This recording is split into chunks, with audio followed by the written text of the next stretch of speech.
now we're going to go into the petal perfumes and forest colognes of Living Libations.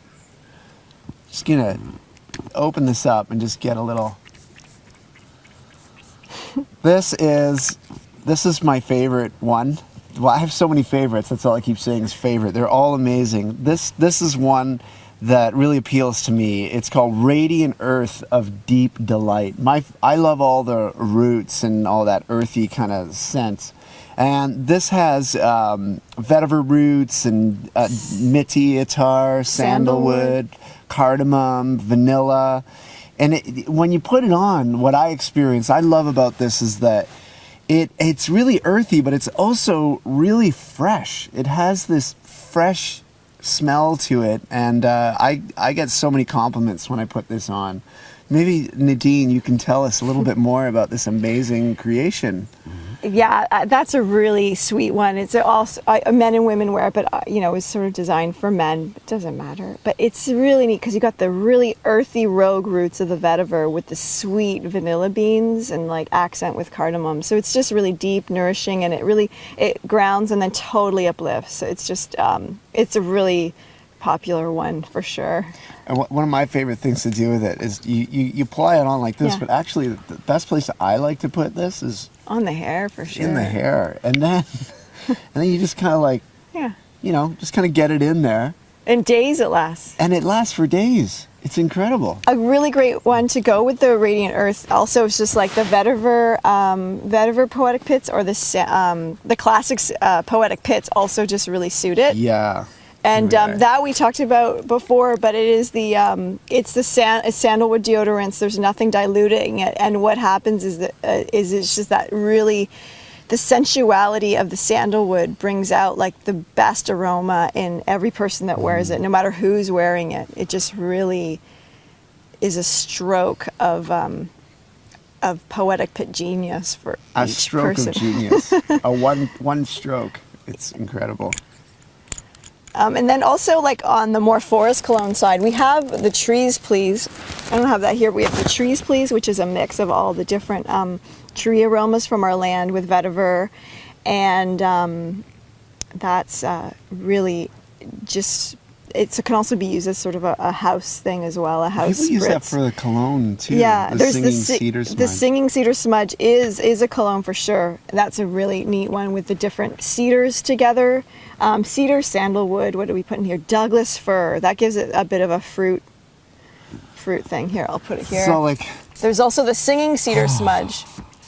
But this is the Singing Cedar. This is the Singing Cedar Smudge, and we have the Sacred Sage Smudge. Is what I'm saying. It with all those the trees are so great because they go right into the lungs and they just really open up freshness. And that's like I was saying earlier, is like you can take these creations anywhere with you, and bring the forest. And this really brings in fresh air and clarity. Well, here's a thought too. I mean, you've reminded me. We live so much in a world, obviously, where all of our adornments and body ablutions are just like decadent and beautiful and pure. But it does remind me too that like of a classic commercial perfume cologne industry. I mean, unfortunately, what you have is all these petroleum byproducts and these chemicals that give people allergies and are toxic, and have obviously no joy factor for the lungs. No. And so when you reminded me that these really help like open up the lungs and aid breathing is amazing. And what's really interesting is in ancient Egypt, the high priests were also like totally adept in perfumery and combining and distilling. So it's just that there was a time when the plant ingredients and what was seen as good for the body were one. And it wasn't really until the advent of synthetics near the turn of the century where botanicals started being separated from and going into, there was a more of a synthetic. They started separating, and then the ancient art of perfumery became syntheticized. And that's interesting too. I mean, because plants aren't totally predictable, or you don't get the exact same aroma from year to year, from distillation to distillation, from season to season.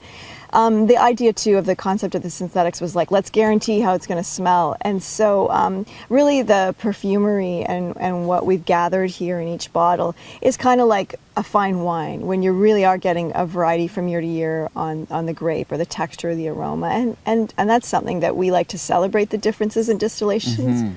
We really love that.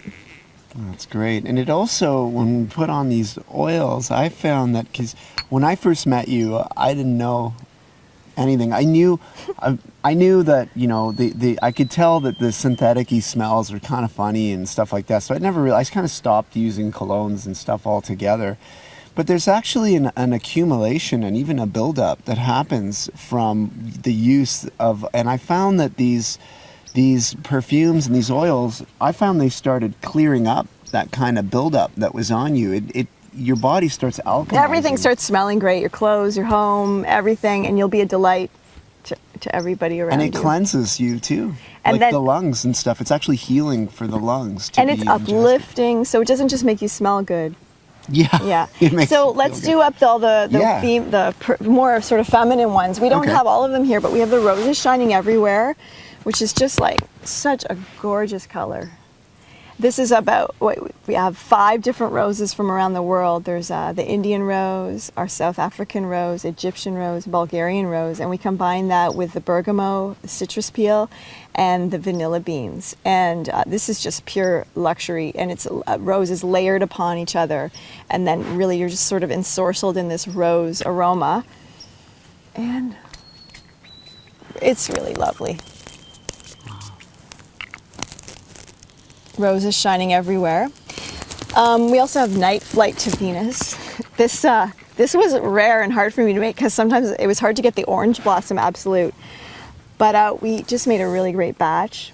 It's jasmine, Orange Blossom Absolute, tangerine, hay. We have a steam distillation of hay, vanilla beans, and a special bark. And it's pretty trippy and totally hypnotic. This was created around that whole astrological Venus transit time, and I remember we were in Arizona and you pulled that out. Yeah, and the recipe remains. Incredible. This is Night Flight to Venus.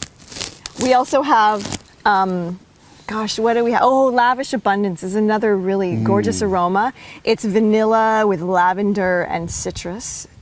So we have that one, Roses Shining Everywhere, Night Flight to Venus. Oh, Moccasin Flower, that's a really fun one. That's rock rose with jasmine and ylang ylang and grapefruit and vetiver. And that's neat, it's kind of got this amber note, which brings me actually to amber. Let's just talk about that, because through all my years, the 18 years I've been working with essential oils, amber comes up a lot because it's kind of this like resin that people have found in health food stores, and it looks kind of natural, and there's this thing, but amber is actually, it's like a fossilized resin, and amber can be ground up, but it doesn't really have an aromatic quality. So unfortunately those sort of oily amber perfumes and that powdery stuff is totally synthetic. It's a man-made material, and so what we can do though is gather different real botanical essences to create an amber aroma, and the moccasin flower definitely hints of that because the rock rose absolute has these amber notes, and that's always what we're going for, is like we make really potent perfumes that are totally uplifting and will be a pleasure to you and all those around you.